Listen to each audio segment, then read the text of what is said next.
Paz do Senhor, meus queridos irmãos, sejam todos muito bem-vindos a mais um Videira Live. Estamos ainda de férias, mas chegou ao fim, irmão. Essa é a última Videira Live de férias que nós estamos fazendo. Na semana que vem nós estaremos com tudo novamente aí para mais um ano de muitos assuntos para abordar com os irmãos. Amém? Paz do Senhor, a paz do Senhor para vocês também. Deus abençoe a cada um de vocês. Eu espero que todo mundo tenha tido ótimas férias, né? Que janeiro tenha sido abençoado, final de ano abençoado para cada um de vocês e que vocês estejam seguros e saudáveis, tá? Mas antes da gente começar, né, falar do vídeo ou soltar o vídeo para vocês, eu quero deixar um recadinho, o de sempre, para vocês participarem, né, com a gente, curtir os nossos vídeos, compartilhar e continuar se inscrevendo nos canais do Facebook, YouTube e do Instagram, tá bom? Videira Viva Vila Cisper, tá? Procura lá, vai estar bem legal. E hoje nós vamos falar sobre desigrejados e também sobre religiosidade. Esses dois temas nós vimos, né, que eles se conectam ali de alguma forma. Verdade. Então é muito importante trazer isso para os irmãos. Eu tenho certeza absoluta que vai abençoar a sua vida. Então, reforçando, curta, compartilhe, né, nos ajude aí nesse ministério e fique com o vídeo, amém? Que Deus abençoe. Amém. Deus abençoe. No decorrer aqui a gente vai falando aqui das pessoas que estão conosco. Amém, irmão, seja bem-vindo. E hoje, né, tratando desse tema, vamos começar já um tema um pouco peculiar, vamos colocar assim, vai. Mas um tema muito bom para ser discutido, a questão da religiosidade. E para começar, eu acho que é bom a gente situar algumas coisas para o nosso público, para que eles entendam o que a gente define como religiosidade, o que a gente define como fé, né, e o que a gente define como religião. Então eu queria pedir para vocês que vocês falassem, né, na opinião de vocês, qual que é a diferença entre fé, religião e religiosidade? Amém? Meus irmãos, pais, boa noite, muito bom estarmos juntos aqui para mais uma Videira Live, um tema importantíssimo, né? Há uma diferença muito grande, né? E vamos começar de trás para frente, né?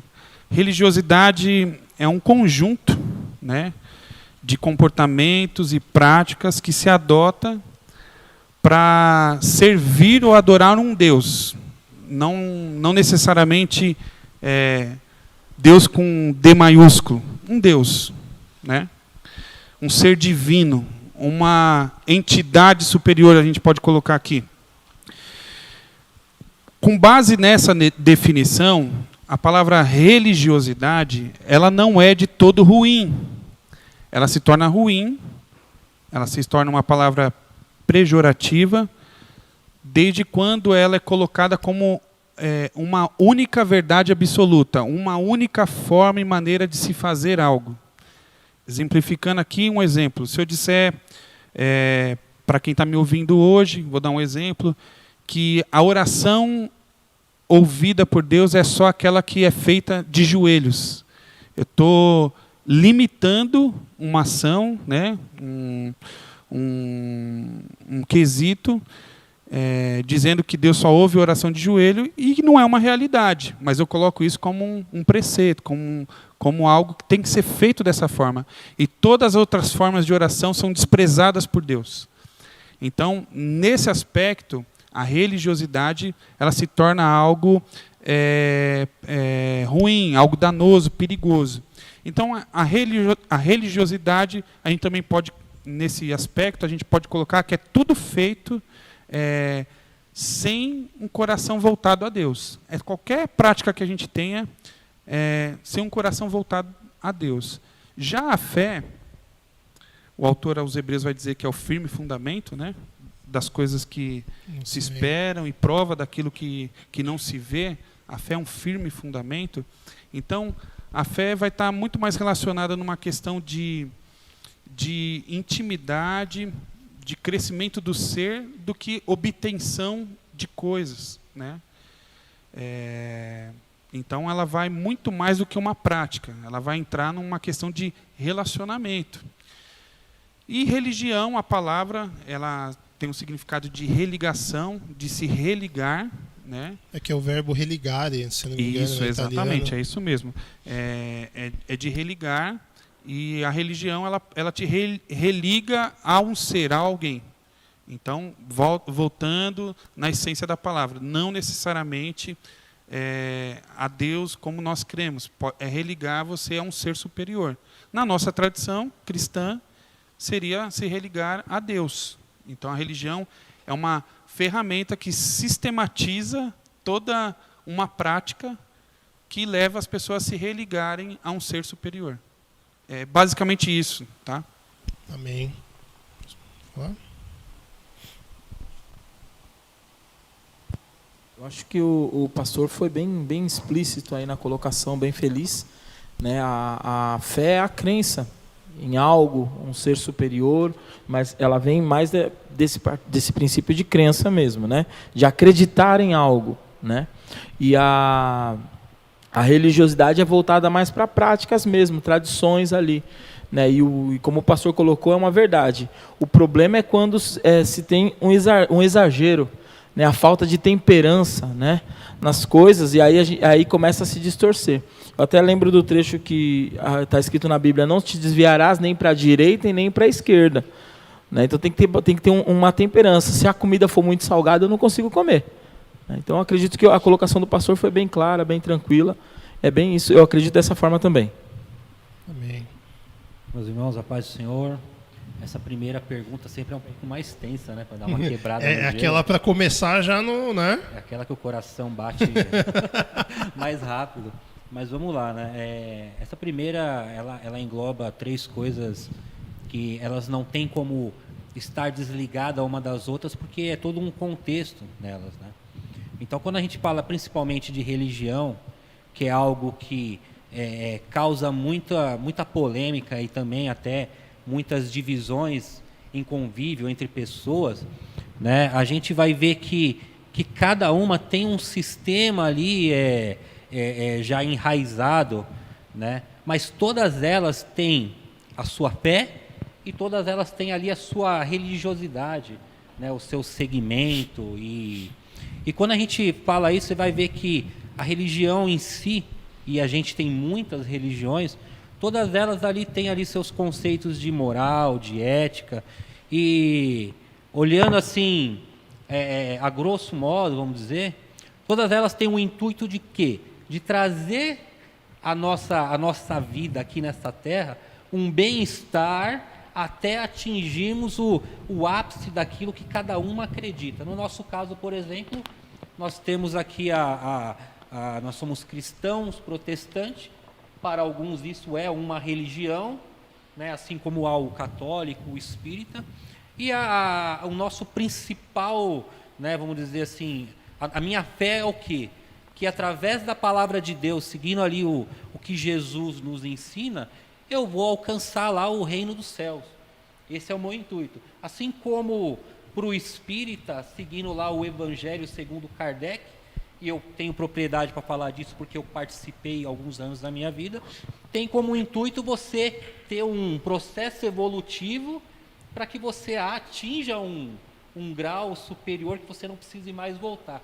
Então você vai ver que um está ali, né, ligado ao outro, mas no final, né, a gente só vai saber quando chegar naquele Quando dia. chegar lá, né?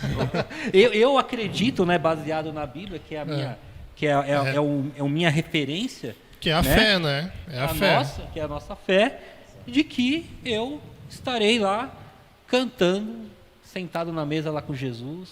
Esse é o que eu anseio, né?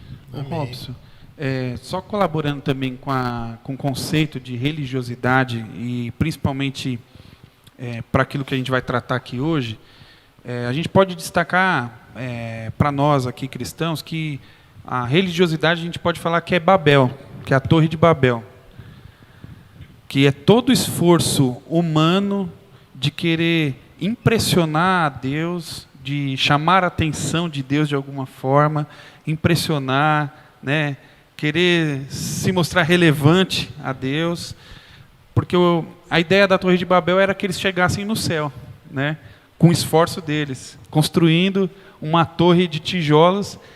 Eles tinham um desejo de chegar até Deus E isso representa a tentativa humana mesmo de querer, de alguma forma, impressionar, conquistar, ganhar o coração de Deus. E a gente sabe que não é dessa forma. A gente não tem o que fazer para que Deus nos ame mais. Nada do que nós venhamos fazer fará com que Deus nos ame mais. Nada do que venhamos fazer vai fazer com que Deus nos ame mais ou menos. Deus, ele nos ama, ponto. Eu concordo, sim, que existe um esforço, mas um esforço muito mais numa mudança de natureza, de caráter, uma mudança da sua forma de viver, de você mudar a sua forma carnal, de encarar as coisas. Esse esforço, eu acredito nele, ele é válido, e a Bíblia ela fala a respeito disso. Mas esse esforço que muitas vezes a religiosidade impõe para que você seja mais bem querido, bem mais visto por Deus, esse daí é perigoso, nocivo e prejudica muito a igreja, principalmente nos dias atuais. Que é até uma coisa que a gente vai falar, mas na verdade é você querer conquistar a salvação por você mesmo. Né? Eu não cumprimentei no início, então, paz do Senhor, irmãos, boa noite. Poxa, fui falando. Chega aqui, não cumprimenta os irmãos. Estava tenso, estava nervoso, adaptando. Mas é interessante a colocação, porque eu lembrei de uma conversa que eu tive uma vez com um pastor da Igreja Batista, o Vitor Gadelha, um grande amigo que eu tenho. E em um debate havia pessoas de várias denominações, de várias religiões.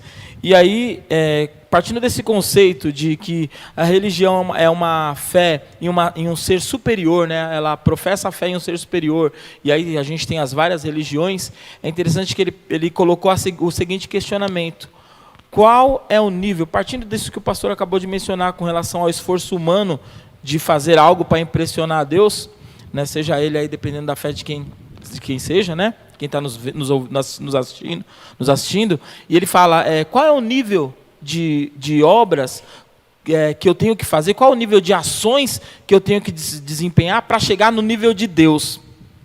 É possível fazer isso? Ele abriu esse questionamento. Não tem como. Mas isso também é porque a nossa sociedade ela é feita com base nessas estruturas. Então, por exemplo, eu preciso estudar. Então eu tenho níveis, eu tenho primeira série, segunda série. Então para eu chegar na segunda eu tenho que fazer a primeira. Para eu fazer a faculdade eu tenho que terminar o ensino médio. Para fazer o mestrado eu tenho que terminar a faculdade. Então a gente vai colocando isso na nossa vida. A gente tem hierarquia no trabalho. E para eu me achegar a Deus, eu tenho que crer no sacrifício da cruz. Então, acabou. Mas é isso que acho que é difícil das pessoas entenderem, que é a questão. E aí é onde mora o perigo. Né? Por isso eu escrevi a frase e eu esqueci. Mas por isso que é muito fina essa linha que traça, a fina linha, né, entre o bem e o mal, por conta disso. Né? Que é o que a gente vai discutir nas outras perguntas, mas tem uma linha tênue ali.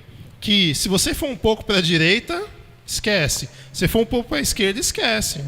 Dentro disso, Robson, é tão interessante, quando a gente se volta à palavra, nós vamos ver que o sacrifício da cruz, ele dá um soco na boca do estômago do sujeito que ele acredita nesse o que eu devo fazer para chamar a atenção de Deus, para alcançar a salvação, para eu ser mais amado de Deus, na verdade. Porque quando a gente recorre para o sacrifício da cruz, nós vamos ver que os homens da época desprezaram aquilo, né? Tiveram aquilo como algo humilhante, foi uma morte humilhante.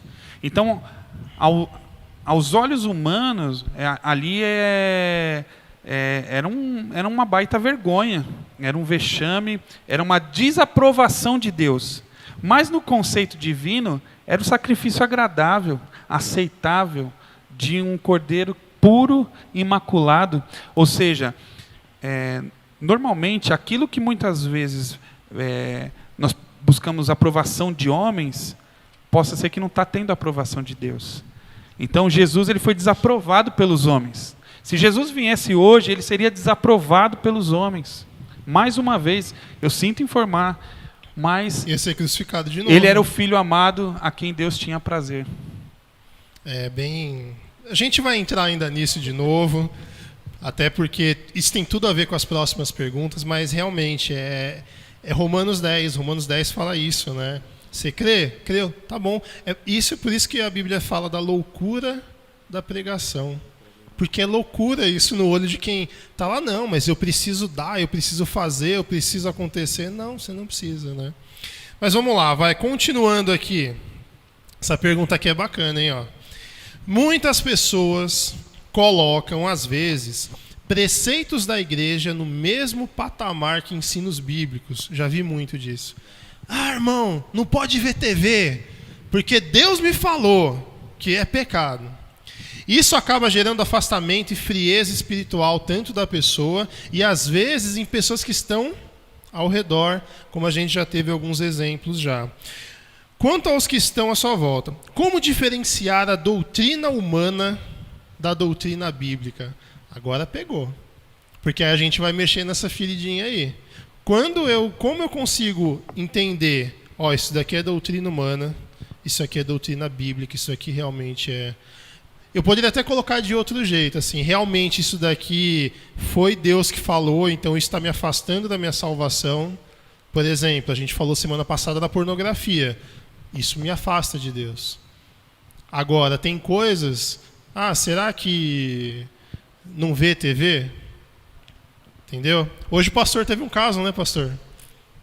Tive um caso. Teve um caso na internet hoje. Caso da internet, né? Hoje o Facebook lançou aquela... Foi ontem? Foi ontem. Ele abriu aquela possibilidade da pessoa criar um avatar, né? E aí as pessoas pegou e falou, aí o pessoal entrou na onda normal, né? Como, né? O Facebook de forma assertiva, né? Lançou alguma coisa que aderiu, muitas pessoas começaram a participar, viralizou, né? Como é a linguagem, muito bom, viralizou. E aí o que acontece? Alguns pastores, alguns irmãos colocaram isso como coisa demoníaca.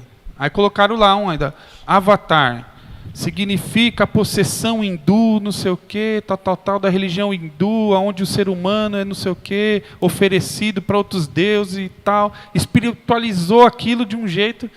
E aí, se você for ver, o avatar ele não existe de hoje, na questão do marketing digital, da questão das mídias, dos games. A né? definição é Os avatar. games é avatar. Que nada mais é que é um desenho que faz a relação da pessoa. É o logo da pessoa, é uma identificação social virtual da pessoa, né? É um desenho. Mas você sabe que é um desenho, é isso. Essa mesma coisa surgiu anos atrás, quando saiu o primeiro filme, o primeiro porque vai sair mais 3, o Avatar. Mas aí é uma James outra situação. Não, tudo bem, mas a mesma coisa foi levantada. Sim. As mesmas palavras foram utilizadas. As mesmas questões. Exatamente. Então, às vezes, o que acontece? As pessoas, por não ter firmeza espiritual, não ter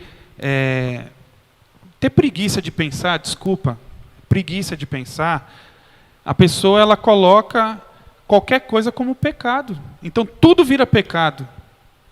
Porque a pessoa tem preguiça de pensar, de examinar, de raciocinar acerca daquilo. Eu não vou nem falar que é um conhecimento bíblico. É uma questão de pensar. Se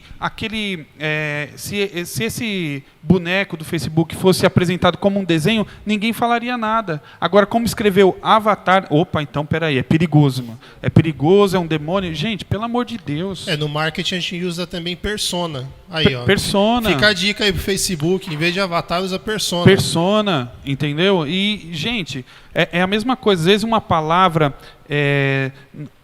cada segmento tem um vocabulário. Exatamente. E uma palavra de um segmento, às vezes, não significa o mesmo entendimento num outro segmento. Um exemplo, a palavra copy. Para a gente, no dia a dia, copy é colar. Copiar, colar, é copiar. Já na questão do marketing digital, é você desenvolver um texto, é escrever. E não tem nada a ver em copiar. É você desenvolver um texto. Então, olha a diferença. Aí eu vou pegar a palavra seca, não vou analisar o contexto e vou falar que é pecado? Pelo amor de Deus, gente. Então, é complicado. Então, voltando à pergunta, né, que a gente atravessou. Como diferenciar a doutrina humana da doutrina bíblica? Eu lembro dos fariseus, não tem como. Lembrando que não eram todos, tá? A gente tem o exemplo de Nicodemos, que se interessou em conhecer mais a Cristo, né? Era um homem com o coração aberto para conhecer a verdade, então a gente não pode generalizar. Mas, assim, na grande maioria, os fariseus eram um grupo religioso que eles seguiam, né, algumas leis e rituais, mas de forma alienada, sem nenhuma reflexão. Um exemplo: trabalhar de sábado é pecado. O judeu ele tem esse conceito: não posso trabalhar no sábado, vou guardar o sábado, é mandamento do Senhor. Só que o que eles faziam? Trabalhar no sábado é você carregar uma sacola de 3 quilos. Se for de 2 quilos e 900 gramas, não é pecado. Se for 3 quilos e 1 grama, aí você está pecando. Gente, os anjos tinham trabalho, né? Pra ficar medindo as gramas ali, né? Não, eu estou dando um exemplo. Não, assim, mas faz sentido, e aí, pastor. com isso, existiam os rabinos da época, aqueles que eram mais rigorosos, eles colocavam um peso maior nas pessoas. Então, o que acontece? Consequentemente, aquilo se tornou um fardo tão grande que Jesus pegou e falou até: vinde a mim vós que estáis cansados e sobrecarregados. Sobrecarregado do quê?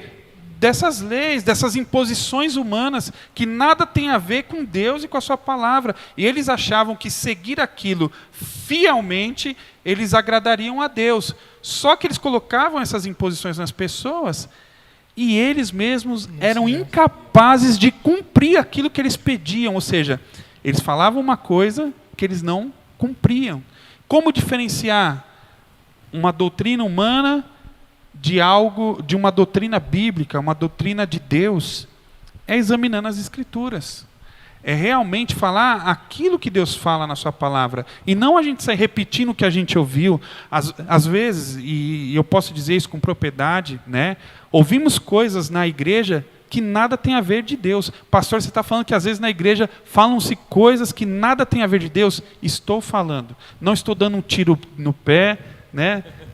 Mas eu estou falando a verdade. Nós temos que examinar tudo e filtrar e comparar, ver na palavra e ver o que é bom. Porque senão a gente vai começar a fazer de procedimentos, práticas, costumes, vamos colocar isso como doutrina. Costume, gente, é costume. Então, é importante a gente ter essa sabedoria para poder discernir essas coisas. É interessante que nesse contexto do Novo Testamento, a gente observa que de Malaquias a Mateus houve um silêncio de Deus, né? E os 10 mandamentos se tornaram trocentos. Aí Jesus chega e vê toda aquela bagunça e fala: olha, vou te dar 2 mandamentos, vou dar um novo mandamento vos dou. Amarás o Senhor seu Deus sobre todas as coisas e amarás o teu próximo como Cristo vos amou. Como a ti mesmo, né? Como a ti mesmo, e depois como Cristo vos amou, mais para frente, né? Depois, né? Então, assim, eu acho que o contexto mostra a distorção dos homens. Ah, não, mas eu acho. E eu acho que, nesse contexto, o que pesa muito com a criação das leis, das regras e tal, é o que eu acho. No intuito de ter um controle maior sobre o povo, eles começaram a colocar coisas como se aquilo fosse regra. Não é assim, esse é um ponto legal, porque às vezes tudo é feito para se colocar controle sobre as pessoas. Exato. E aí coloca aquele cabresto, né? Não deixa a pessoa pensar por si. E é interessante, o pastor colocou, e é uma verdade, né? É um conjunto de regras ali que nem eles mesmos conseguiam seguir. Douglas, o negócio é tão profundo. Eu estou falando bastante hoje porque esse tema me pega muito. Né? Como pastor, né? Me perdoe. Hoje eu vou roubar um pouquinho a cena. O Marcelo ficou até feliz, né? ali, ó. Não é nada de religiosidade. Mas assim, Robson, os fariseus, eles tinham acesso, eles tinham o conhecimento da lei, das profecias. Jesus esteve entre eles, cumpriu essas profecias, mas eles não foram capazes de enxergar, porque Jesus não procedia da forma que eles entendiam que era correto, mas que a Bíblia não falava nada a respeito disso. Olha o perigo da religiosidade. Talvez a pessoa possa conhecer muito da palavra de Deus, das leis, das profecias, conhecer muito de Bíblia, mas mesmo assim, se ela for religiosa, isso vai cegar ela e ela não vai enxergar Jesus e os detalhes, né, de Deus na vida. Por quê? Porque a religiosidade vai impedir ela, vai obscurecer a visão dela. Aqueles homens não conseguiram enxergar o mestre, o enviado, o prometido que teve entre eles. Eles viram que ele cumpriu as profecias, mas não creram. Mas isso até pedir depois também pro Marcelo falar, mas assim, os dias de hoje isso acontece. Nós falamos aqui, ó, a primeira pergunta nós falamos, a fé é simples, você creu? Tá salvo. Mas a pessoa, ela não, eu preciso de uma rosa ungida, eu preciso pegar o Salmo 23 e colocar na minha porta, eu preciso fazer algo mais. Então, eu particularmente tenho observado muito a igreja nos últimos meses, né, por conta da pandemia, né, lembrando de coisas que Deus tinha falado que ia fazer. E aí o que me incomoda é que Deus está fazendo tudo aquilo que Ele falou que ia fazer e as pessoas não prestam atenção. Então não precisa ir longe. Parece que tem uma venda no olho. Ela não consegue ver. Pastor, né? Ultimamente o pastor tem falado muito o seguinte: se apaixone por Cristo. E as pessoas, elas falam: nossa, que lindo. E vira e vai embora. E elas não conseguem ver isso, elas não conseguem ver a profundidade disso. Então isso, pastor, acontece nos dias de hoje, porque é a questão da religiosidade, né? Marcelo pensou que ia fugir, ele estava ali, nossa. Não, de forma alguma. Eu até vou fazer o comentário do Avatar, eu assisti o azulzinho e o carequinha lá, o carequinha que lá luta do... com o Gifu, assisti, então. Pô, isso é legal. Será que... Eu acho que o anjo contabilizou lá e falou, ó, assistiu os dois Avatar. Assistiu o Avatar, menos 1 ponto. Assistiu 2, é menos 5 pontos aqui. Bom, mas assim, quando a gente fala de preceitos, né, falamos aí de um conjunto de regras. E eu penso muito que toda instituição, seja ela religiosa, ou seja ela trabalhista, né, tem que haver regras, porque senão vira uma bagunça, né? Então a gente pega aqui a nossa igreja, por exemplo, nós vemos aqui as cadeiras todas alinhadas. É necessário as cadeiras estarem alinhadas? Obviamente. Por quê? Porque vai facilitar o que? A circulação das pessoas. Então, assim, as regras têm que ser seguidas. Hoje a questão do horário, a própria liturgia, né, do culto. A gente precisa, tanto é que quando o pastor às vezes pede para que eu venha dirigir o culto, eu fico muito preocupado com o andamento do culto. Porque enquanto está havendo ali uma execução, eu já estou pensando no seguinte: por quê? Para que haja uma ordem ali e as coisas saiam dentro de um tempo programado, né? Isso me faz ser uma pessoa religiosa? Nem tanto, porque existe uma regra a ser cumprida ali, né? Então, por exemplo, quando a gente fala... Agora, por exemplo, se eu for levar essa questão como a mais importante do que propriamente o culto, o andamento do culto, aquilo que está acontecendo, as oportunidades que foram ditas ali, a própria pregação, eu particularmente sou uma pessoa que gosto de respeitar o tempo da pregação, mas se Deus de repente quer falar um pouquinho a mais, a gente não vai simplesmente... Eu já vi casos de pastores puxarem ali o terno porque o tempo se estendeu, mas se Deus está falando, então eu não posso deixar a minha religiosidade atrapalhar o andamento do culto ao qual Deus está ali no controle daquele negócio. Então, por exemplo, quando falamos de doutrinas, né, estamos falando de quê? De ensinamentos. Então eu penso que tudo aquilo que o homem, tudo aquilo que não está na Bíblia e é imposto ao homem como uma obrigatoriedade, e isso se sobrepõe à doutrina bíblica, aos ensinamentos, para mim isso já entra até numa questão, eu me arrisco a dizer até que já se torna heresia, porque não está na Bíblia. Então você fala assim, tá, mas o que a gente pode falar de doutrina bíblica? Né? Por exemplo, negarmos a divindade do próprio Cristo. Isso é uma doutrina, mas a gente pode, como é que se diz, ser religioso ao ponto de achar que talvez Cristo não seja divino como ele é, né? E aí você fala, mas como é que a gente, aonde a gente busca essa referência? A própria Bíblia, né? A Bíblia ela é Deus se revelando para nós ali com toda a sua intensidade, né? O próprio apóstolo Paulo, ele vem aqui e fala o seguinte, ó: toda a escritura é inspirada por Deus e útil para o ensino, para a repreensão, correção, instrução na justiça, para que o homem de Deus seja apto e plenamente preparado para toda boa obra. Segunda carta do apóstolo Paulo para Timóteo, capítulo 3, versículo 16 e 17. É das últimas cartas Então, dele. aí você vai ver o quê?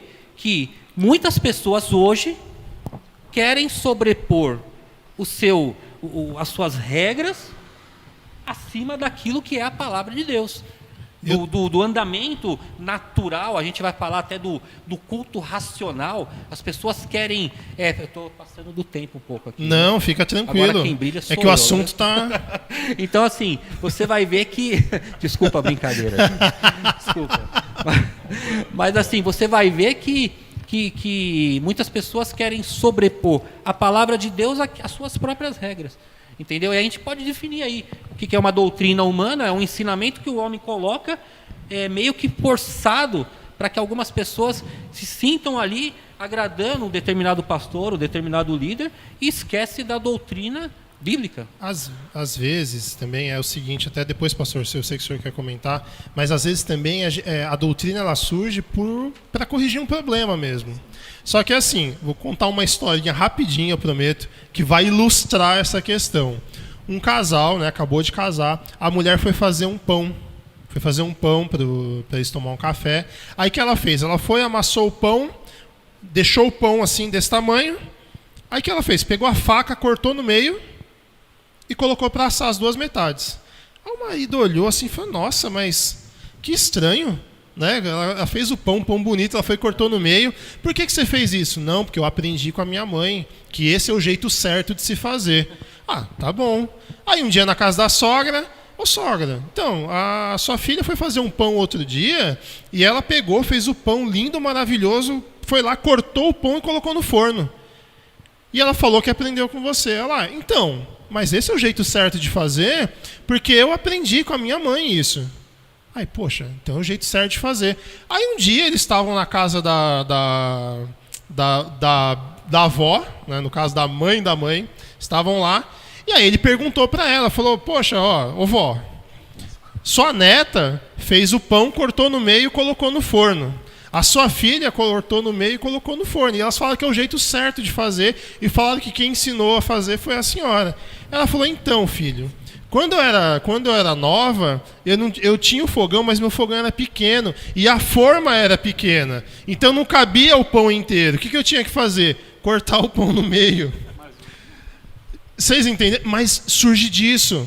Então, por exemplo, as pessoas às vezes falam assim, nossa, mas para vir para servir a Deus, eu tenho que vir de terno e gravata. Então, se um dia calhar de você não ter o terno e a gravata, então, adeus salvação. São essas questões. E eu acho que esse exemplo ilustra bem. Então, o Marcelo ele foi muito feliz na colocação que ele colocou, que é sobrepor, ou seja, você tornar algo que é uma regra comum, que é para convivência, né, que é um costume local, você colocar isso como uma regra de Deus. Você está colocando no patamar de uma doutrina bíblica ou muitas vezes até superior. Aí é o pecado. Porque Deus ele não está falando aquilo. Então você tem que deixar claro, falar assim, ó, eu quero você de terno e gravata porque eu gosto de vocês usando terno e gravata. Eu não posso falar que é Deus que mandou, que é o traje de Deus, né, que é o traje do homem elegante. Não, existe toda uma história. Buscar a história, o nosso país ele foi colonizado, né, por europeu. Os missionários que vieram trazer o evangelho no Brasil era o quê? Era europeu. Você entendeu? Usava terno e gravata, porque é um traje de um lugar frio, de onde eles vieram.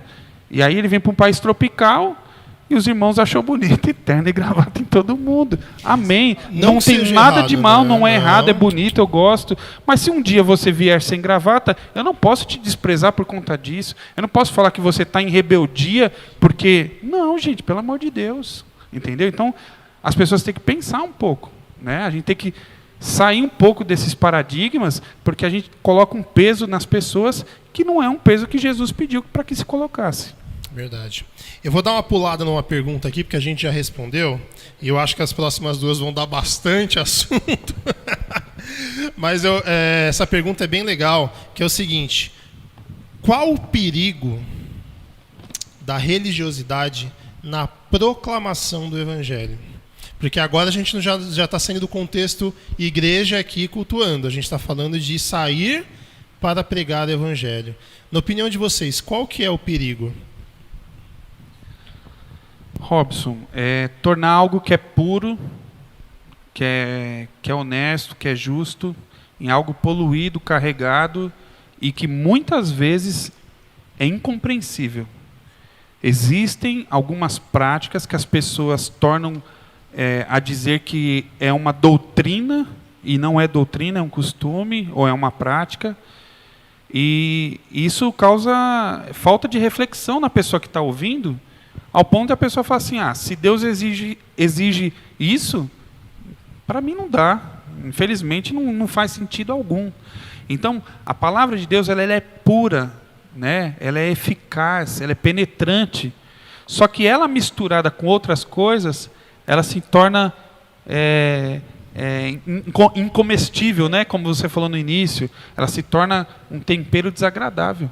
E é infelizmente isso.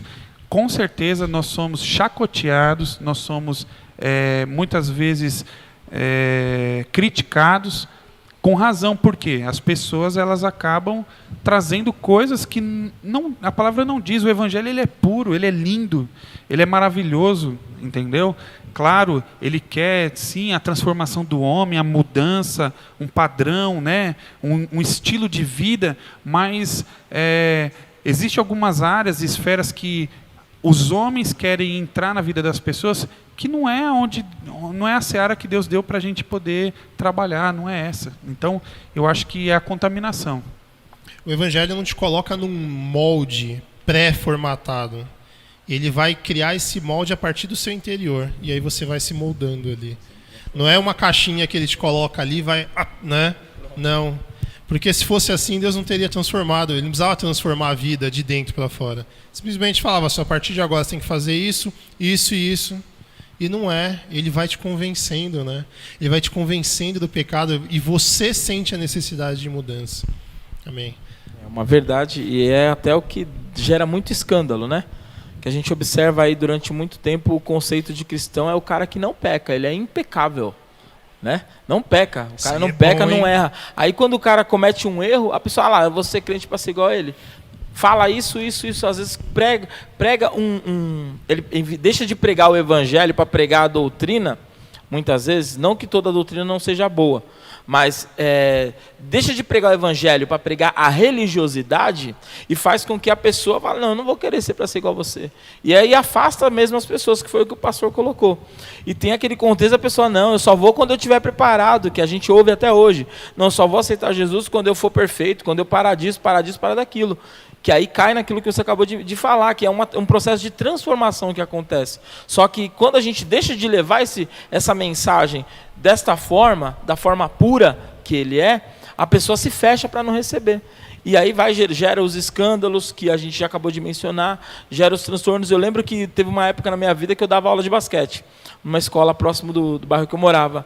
E basquete, a roupa é regata, bermudão e tênis. Não tem como eu correr de terno e gravata. E eu tinha na época um líder de jovens na época que ele passou por mim no farol, me viu com a roupa lá, eu estava com a bola debaixo do braço, ele gritou, vai se converter! Então, quer dizer, esses moldes, foi interessante que o pastor colocou a história, né, nós somos colonizados pelos europeus, por isso o padrão de roupa acabou tendo, né, acabou assumindo esse padrão de roupa, porque muita gente pregava isso sem entender, transmitia isso como a história do pão, né? Não, meu avô falou que é assim, meu bisavô falou que é assim, e aí vai. Não procura entender o real conceito. Então, o grande problema da religiosidade na transmissão do evangelho é isso. Porque você chega trazendo uma mensagem que, se o jugo é leve e o fardo é suave, você leva um peso, você leva uma cruz para a pessoa, você leva um fardo para a pessoa, na verdade, né? Verdade.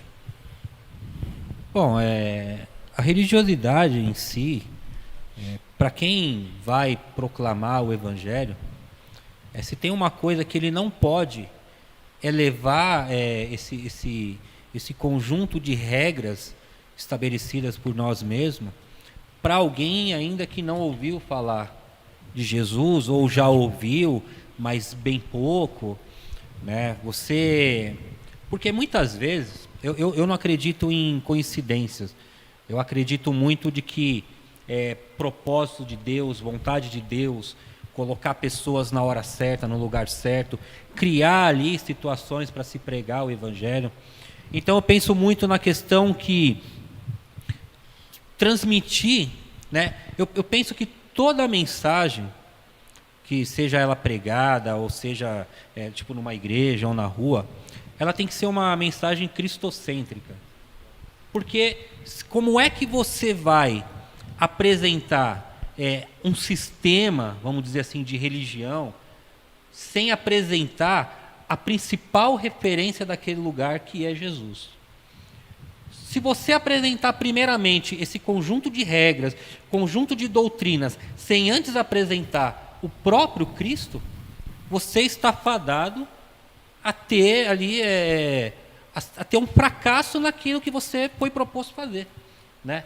Porque o interessante é a gente mostrar Cristo para as pessoas, para que Deus, o próprio Espírito Santo, venha fazer essa obra nela, né?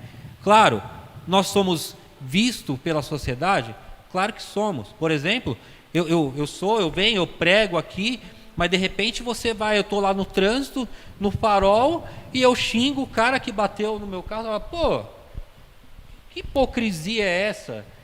Então, assim, é um tanto complicado. Todos nós estamos sujeitos a erros.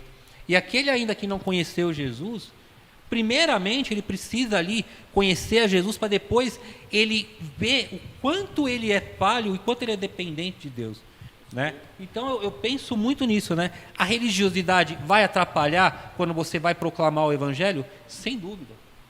Porque é o que a gente falou, muitas vezes essa religiosidade se sobrepõe ali à simplicidade que Jesus é. Deixa eu ler uns comentários aqui, os irmãos participando bastante aqui. A irmã Cássia Amorim, obrigado pela participação. Ela colocou assim: toda essa confusão são formadas pelos fanáticos religiosos. Realmente, dentro das igrejas existem, não são todas, graças a Deus, mas existem esse fanatismo, né?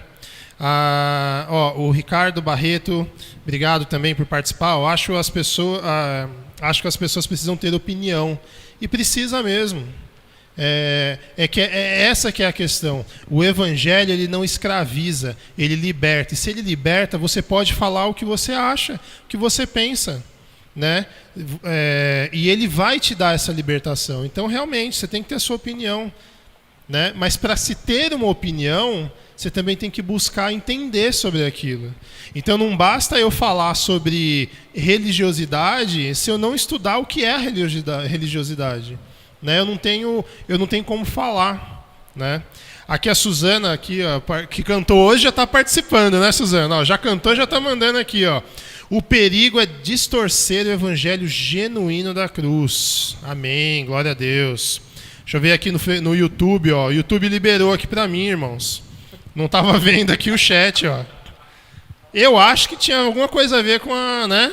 Ó, o Núbiter olhando ali. Então, ó. Aqui os irmãos participando, a irmã Gláucia, a irmã Suzana também lá no YouTube. Amém. Vamos dar continuidade?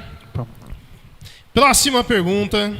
E essa daqui eu acho que já aprofunda um pouco mais em tudo aquilo que a gente já falou, que ela vai falar da questão do fundamentalismo, né? E nós estamos vendo isso já... Acho que desde que o mundo é mundo, a gente está vendo essa questão do fundamentalismo. Então, o fundamentalismo é reconhecido como um problema nos dias atuais, e a gente vê muita notícia vindo disso. Tem sido um problema em diversos países. Quais as consequências dessa forma de religiosidade no mundo? Vou citar um exemplo. Essa semana, aquele jornal, Charlie Hebdo, que é o jornal que sofreu atentado na França, eles republicaram a charge, né, do profeta Maomé, que gerou toda aquela situação, né? E eles falaram: nós não vamos nos render ao fundamentalismo, né? Então eu queria que vocês comentassem isso. Quais as consequências do fundamentalismo, né, dessa forma de religiosidade no mundo? Fundamentalismo é cada vez mais evidente, né? Nos dias de hoje a gente percebe. Não se trata a respeito de uma só religião. O fundamentalismo ele está impregnado em várias religiões, se não todas. Mas é o despeito de uma outra maneira das pessoas pensarem e refletir a respeito de um assunto. O empobrecimento cultural, né, é você exigir que todos respeitem e haja conforme você acredita que é correto. Isso é o fundamentalismo. Você não dá liberdade ou espaço para qualquer tipo de retórica ou de argumentação sobre algo que você tem como uma verdade absoluta. Então, você oprime as pessoas em detrimento daquilo que você acredita. O fundamentalismo ele gera esse contexto que a gente tem vivenciado de intolerância, né? E a polarização, onde aí um guerreia com o outro, né? O pastor foi bem feliz na colocação. É uma questão, acho que um ponto principal é o respeito, né? E esse fundamentalismo ele vai ferir direto o conceito de religião, que se a proposta é religar, já não religa. Só afasta. Só afasta. E a gente vai vendo em todas as vertentes religiosas aí pessoas extremistas, né? E no meu ponto de vista, todo extremo é ignorante. É ignorante. Porque o próprio Cristo, quando ele esteve na Terra, falando aqui da nossa religião, da nossa crença, porque eu não entendo o cristianismo como uma religião. O cristianismo, para mim, é um estilo de vida. E a gente observa Cristo, ele vinde a mim.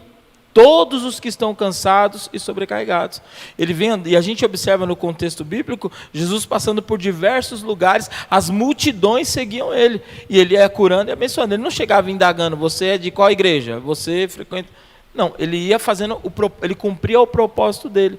E o mais interessante é que Jesus, na colocação, ele fala, amarás o teu próximo como a ti mesmo, foi colocado. E aí entra aquela questão, né, que até virou meme de Facebook. Mas e se o próximo for isso? E se for aquilo? E se for Power Ranger? Né? Então, assim, aí ele fala, vou repetir, amarás, né, o teu próximo, é todos. Né? Então, esse fundamentalismo, ele fere diretamente até o contexto, o conceito do próprio Evangelho. Né? Escribas e fariseus praticaram o fundamentalismo quando censuravam ou criticavam a postura de Jesus de conversar com samaritanos. Que é no caso que eu ia falar da mulher samaritana.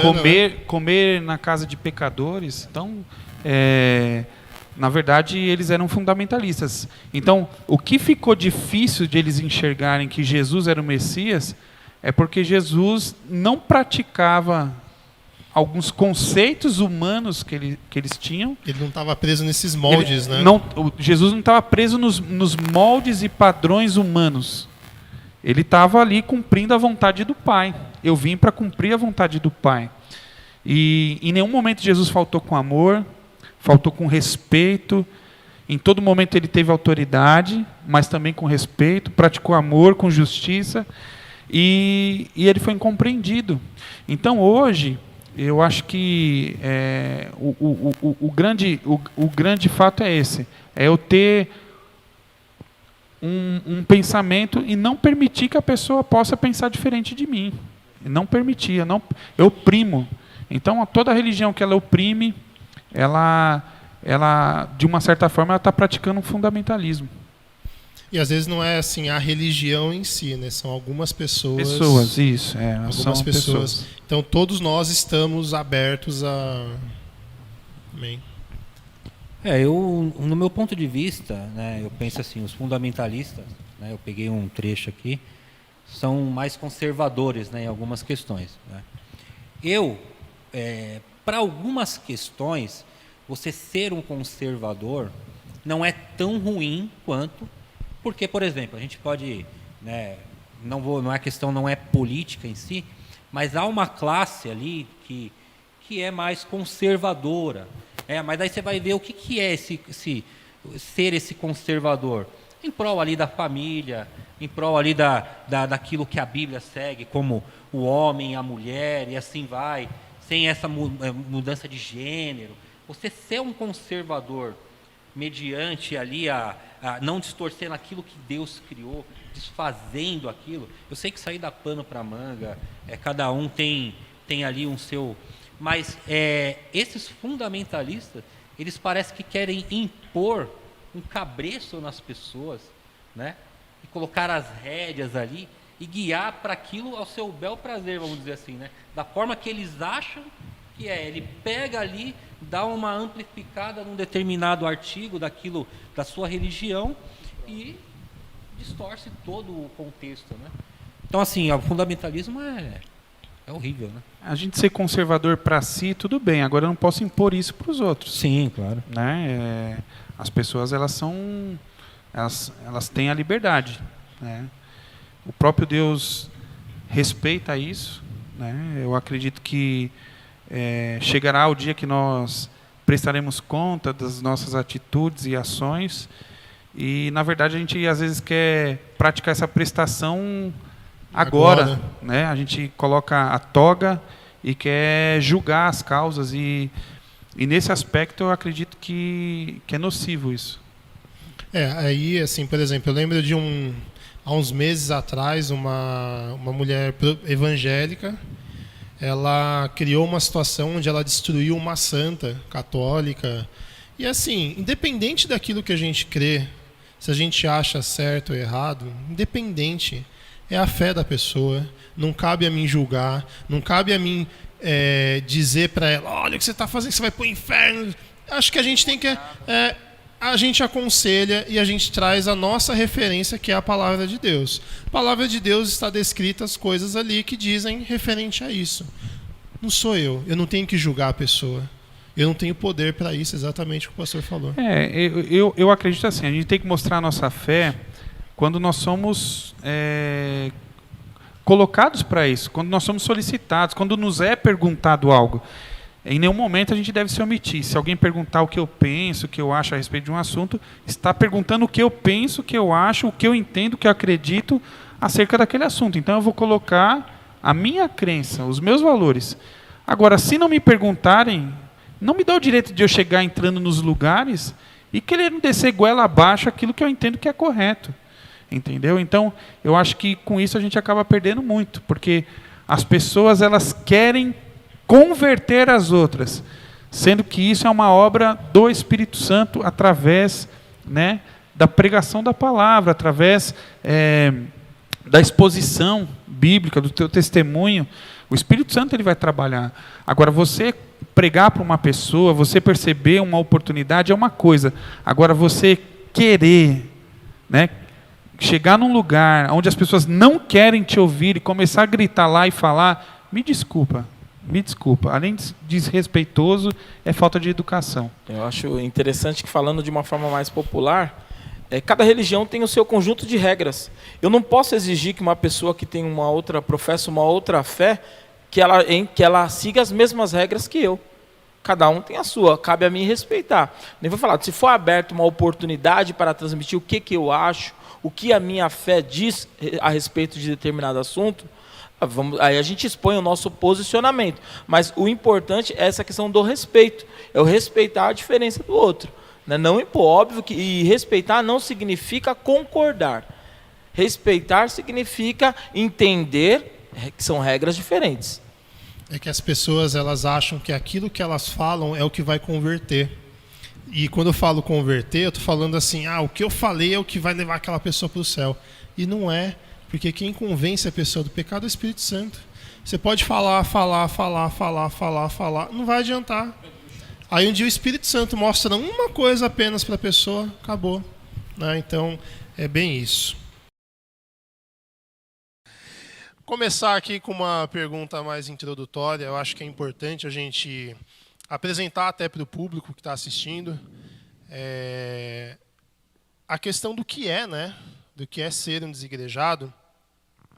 E a pergunta que eu quero fazer para os irmãos, né, para a gente começar, é a seguinte: o que é um desigrejado e por que tem crescido tanto a quantidade de desigrejados nas estatísticas? Isso a gente percebe nos últimos anos, né, tem crescido bastante. Alguém quer começar?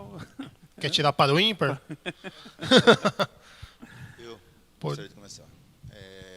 Essa questão dos desigrejados é uma coisa que ela se iniciou há muito tempo, só que passava desapercebido porque nunca havia feito uma estatística, né? E em 2017, se eu não me engano, houve uma estatística pelo IBGE, que eles estavam fazendo um outro tipo de trabalho, a estatística era com outra visão, né, visando um outro foco. E aí descobriram, através dessa pesquisa, que havia mais de 4 milhões de pessoas aqui no Brasil que se intitulavam desigrejados. Nossa, pessoas que não abandonaram a sua fé, mas que, por alguns motivos, ou vários motivos, né, eles acabaram se afastando da igreja institucional, né? Bastante, e né? começaram a congregar em suas casas, começaram a se reunir em alguns grupos pequenos, e eles começaram a estabelecer as suas próprias regras. Não queriam estar debaixo, de repente, de uma orientação ou das regras de uma igreja institucionalizada, né? Interessante o que o Joaquim falou.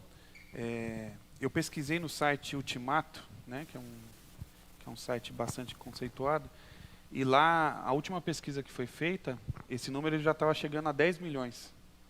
Então, nos últimos 10 anos, né, atingiu 780% a mais em relação a um exemplo há 10 anos atrás. Então, é um fenômeno, ele tem, com certeza, crescido e é devido a alguns fatores que nós vamos discutir no dia de hoje. E o desigrejado é aquela pessoa que não quer ter um vínculo com a instituição, né? Não quer fazer parte de um grupo, não quer estar, vamos dizer assim, debaixo de um sistema, né? Não quer participar de um sistema, não quer fazer parte de um grupo. Se a gente olhar, até depois o pastor Soro comenta, pastor. Mas se a gente olhar, acho que os últimos dados do IBGE, os evangélicos eles representam mais ou menos 25% da população, o que daria aproximadamente uns 50 milhões de pessoas no Brasil. Você tem um dado de 10 milhões, é um quinto, né? Mas o mais preocupante é que esse número ele cresceu. Se a gente for avaliar que esse levantamento foi feito em 2017 e essa atualização que foi realizada, ele já chegou a esse número, quer dizer que ele continua crescendo. Isso que é preocupante, né? A forma como ele está crescendo, a rapidez como ele está crescendo, né? Amém. Pode ir. Os desigrejados, eles não têm nenhum vínculo denominacional. E a estatística prova isso mesmo que o nosso pastor aqui mencionou. Chega a cerca de 10 milhões de pessoas que deixaram de congregar. Então nós fazemos um balanceamento. Por exemplo, nós tivemos um crescimento muito grande da igreja evangélica. E hoje nós vemos ao contrário. Hoje nós vemos pessoas que congregavam e que hoje já não congregam mais. E existem muitas razões por essa causa, que nós vamos, no decorrer desse debate, nós vamos fazer essa dissertação acerca do motivo de que eles não congregam mais. Legal. E, assim, lógico que a gente falou, né, do desigrejado, o fato dele não ir na igreja não quer dizer que ele perdeu a fé, né, que é o que a gente vai falar daqui a pouco. Eu mesmo conheci algumas pessoas que realmente a pessoa ela tinha fé, né, acreditava em Cristo, orava, mas a pessoa não ia na igreja, né, e ela não entende essa relação. Eu acho que isso é legal a gente falar. E eu queria ver com vocês o seguinte: existem tipos diferentes de desigrejado? Eu posso classificar assim, esse é um tipo de desigrejado, esse é outro ou não? Desigrejado é desigrejado no geral? Na verdade, existem algumas classificações, sim. Você vai ter um grupo de pessoas que estão decepcionados com a igreja, né? E tem outros que são críticos ao sistema. Então, tem uma separação. Tem pessoas que foram desapontadas, que sofreram uma decepção, que estão feridas. E tem pessoas que são extremamente críticas. Então, dentro desse grupo de desigrejados, ele tem uma segregação, tem uma divisão, né? Na verdade, eu tive até pesquisando um pouco a respeito disso, e já existem alguns trabalhos de faculdades, né, e que foram feitos através de estudos, né, de pesquisa de campo, e chegaram à conclusão que existe, alguns até dividem em 4 grupos, que seriam os grupos dos convictos, aqueles que realmente têm convicção que eles não precisam estar na igreja, eles inclusive utilizam a Bíblia para poder justificar essa convicção deles. Existem os decepcionados, como o pastor falou, pessoas que tiveram uma decepção na igreja, alguma situação pessoal, né, alguma experiência negativa. Isso fez com que eles se tornassem pessoas aversas à instituição, né? E também existem aqueles que são os informais, aqueles que vão de vez em quando, não querem compromisso. E também nós temos os virtuais, aqueles que procuram acompanhar sempre as lives, procuram acompanhar alguns programas, mas eles não querem de maneira nenhuma se socializar. Eles são aqueles que são, de repente, pessoas que se isolam, socialmente eles são mais isolados, né? Então, Mas isso isolado da igreja, né? Porque em outras coisas a pessoa acaba não Interessante sendo. que o Joaquim falou, porque olha que interessante. Dentro dessa divisão, então a gente poderia dizer que tem pessoas que frequentam a igreja, mas não fazem parte da igreja. E são Exatamente. desigrejados dentro da porque igreja. acaba não participando da vida da igreja, não quer fazer parte, né? Não quer compromisso, não quer, de repente, participar dos trabalhos que a igreja está desenvolvendo. E a questão da internet é justamente isso, né? A pessoa ela fica seletiva, né? Eu posso escutar uma palavra de um pastor renomado lá dos Estados Unidos na minha casa. Então, para que eu vou na igreja do meu bairro, né? Que tem um pastor mais, sei lá, simples, ou seja lá o que for. Então, as pessoas elas acabam optando aquilo que elas querem ouvir, né? O pastor está perdendo o cabelo, a gente fala, não quero ir nesse pastor, aí eu vou lá no outro. Né? Eu defendo também que existem pelo menos 4 tipos de desigrejados. Mas se nós analisarmos bem, nós vamos encontrar pelo menos mais 2 grupos aí. Então eu começo dizendo que existe um grupo que é chamado de semi-desigrejado. O que é o semi-desigrejado? É aquele que ele vai à igreja uma vez por mês. Ele é um semi-desigrejado, ele não é um desigrejado totalmente, mas ele vai ainda, ele diz, só vou no culto de ceia. Não, eu vou no culto de ensinamento. E tem um outro grupo também que nós chamamos de... Ele desertou, ele foi ferido, ele foi machucado. Então ele desistiu da fé. Não da fé, da igreja. Isso. Da igreja. Incidente, né? Isso, incidente. Ele se afastou da igreja. Existe um outro grupo, que esse eu acredito que é o mais perigoso, que ele diz assim, eu amo o noivo e odeio a noiva. Ele ama Cristo, mas a igreja ele não quer conta mais. Ele não quer saber mais da igreja em hipótese nenhuma. Esse aí na festa de casamento ia se dar mal, né? Porque Exatamente. E tem um outro grupo, que é um grupo que ele não quer ser submisso. Ele não quer ser submisso a ordenanças, ao pastor da igreja. Então ele prefere não frequentar a igreja. Ele prefere não ir à igreja para ele não ser submisso a nenhum pastor. Pelo menos esses 4, mas se nós estudarmos a fundo, nós vamos perceber que existe pelo menos mais uns 2 grupos aí. Então, pelo menos. Um grupo que talvez passou por decepção e um outro que segue essa teologia de que não precisa de igreja, né? Que segue como se fosse mesmo uma compreensão bíblica que ele não precisa da igreja. E o que é interessante falar é que, assim, às vezes as pessoas não percebem, mas ela pode estar desigrejada dentro da igreja. Também, porque isso é fato. O que acontece? Se nós pararmos para pensar, o fato desse número estar crescendo rapidamente, isso é um alerta. Eu acredito, lógico que no final a gente vai estar discutindo a respeito disso, não quero adiantar o assunto, mas é um alerta para nós. Sim. Porque mesmo dentro da igreja, pode ser que nós tenhamos pessoas congregando, mas insatisfeitas com a forma como estão sendo conduzidos os trabalhos, como o ministério atua. Então eu acredito que isso é um alerta para que a igreja ela possa, de repente, abrir um precedente para que as pessoas possam se expressar mais, né, falar mais a respeito, ou nós nos aproximarmos mais das pessoas. Porque hoje o modelo das igrejas tem crescido muito, né? Igrejas com um número muito grande de membros, e isso faz com que realmente a questão da aproximação, da intimidade, ela diminua, né? A pessoalidade ali, né? A pessoalidade ela diminui É bastante. bem legal. A gente já conta aqui com a presença de alguns irmãos. A irmã Lu aqui, como sempre, com a gente. Está aqui conosco hoje, seja muito bem-vinda. A irmã Nice também. A irmã Nice já participou aqui com a gente, seja muito bem-vinda. A Suzana, como sempre.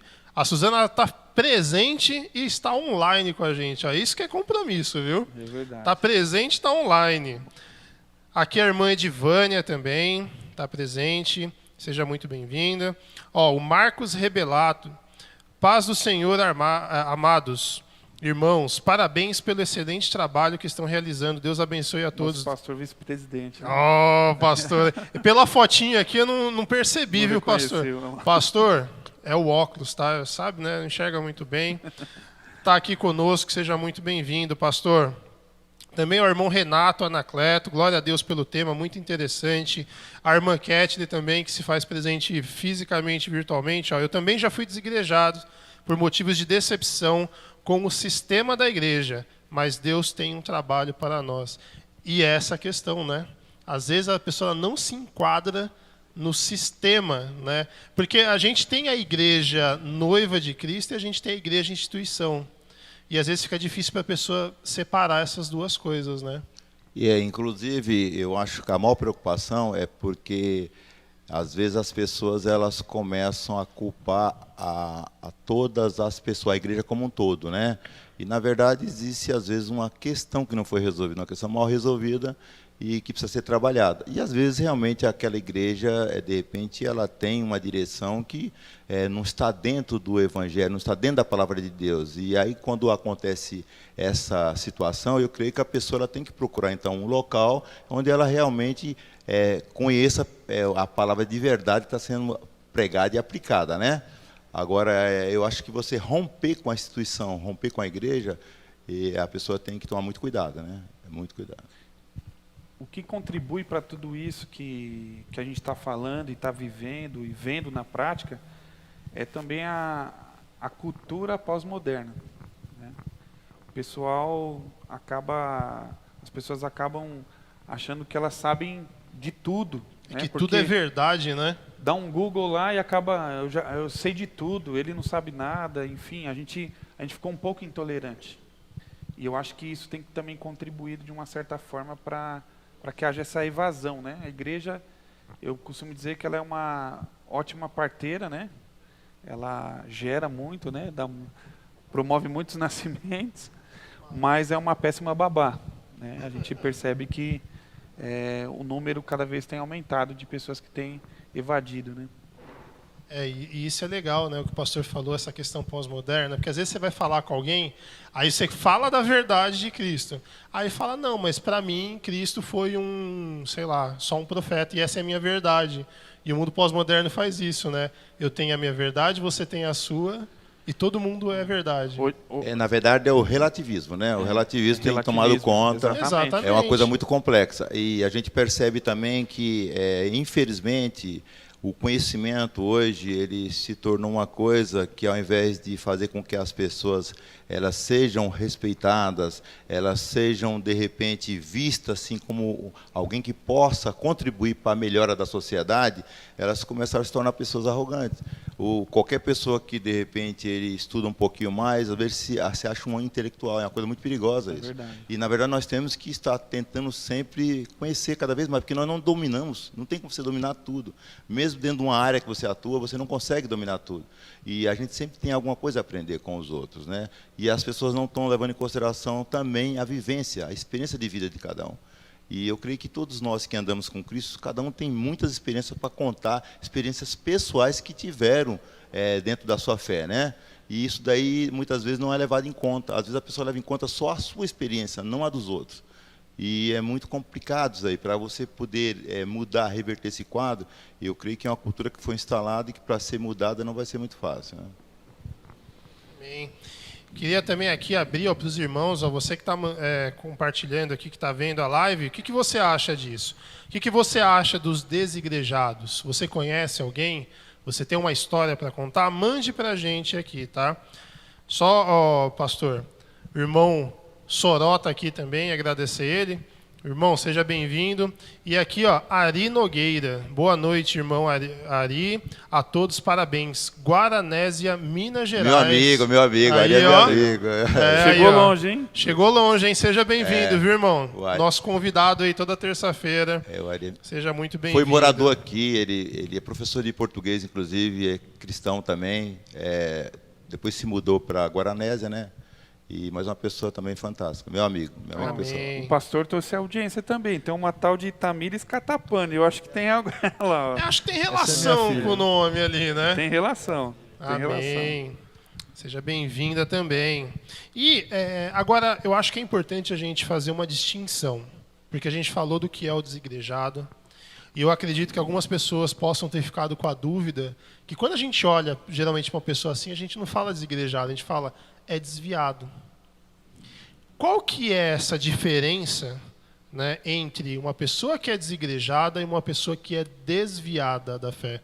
Quer começar, pastor? Nós temos que fazer uma divisão entre o cristão nominal e o cristão desigrejado. Primeiro, nós temos que lembrar o seguinte, que o crente desigrejado ele não está desviado. É a primeira coisa que nós temos que salientar. Não é porque ele não tem uma congregação, não é porque ele não congrega numa igreja que ele está desviado. Às vezes ele tem, na maioria, ele tem princípios cristãos ainda. Ele só se decepcionou com alguma coisa. Então, o que é o cristão denominal? Aliás, nominal.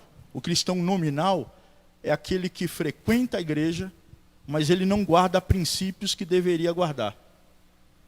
E algumas vezes o que é desigrejado, ele guarda esse princípio. Então, às vezes, o que está dentro da igreja não guarda princípios, não segue da maneira que tem que seguir, e o desigrejado, ele só não tem a congregação, mas ele segue, ele está ligado na videira. Ele teme a Deus, né? Teme a Deus. Deus. O Senhor é o princípio da sabedoria. Exatamente. Então, essa é a divisória que nós temos que fazer. O cristão que ele está desigrejado, isso não quer dizer que ele está desviado.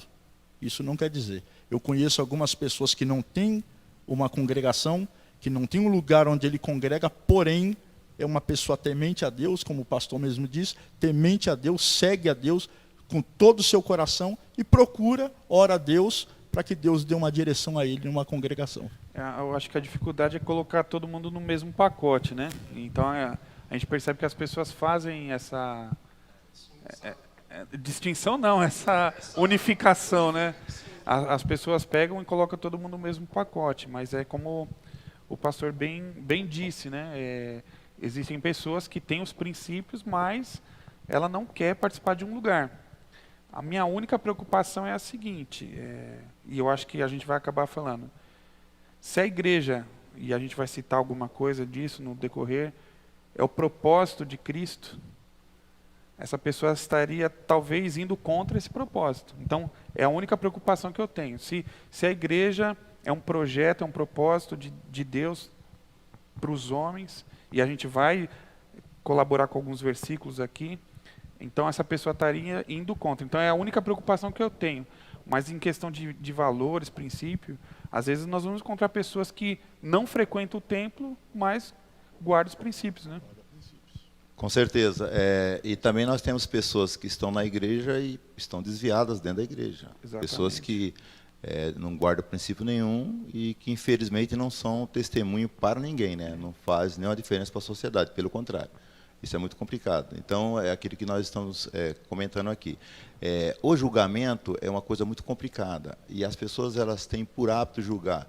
Quando as pessoas não concordam com elas, né? Quando alguém sai de um meio, o grupo ao qual ela pertencia já começa a achar que aquela pessoa, ela de repente se desviou de tudo aquilo que aquele grupo defendia. E na verdade ela saiu por N motivos.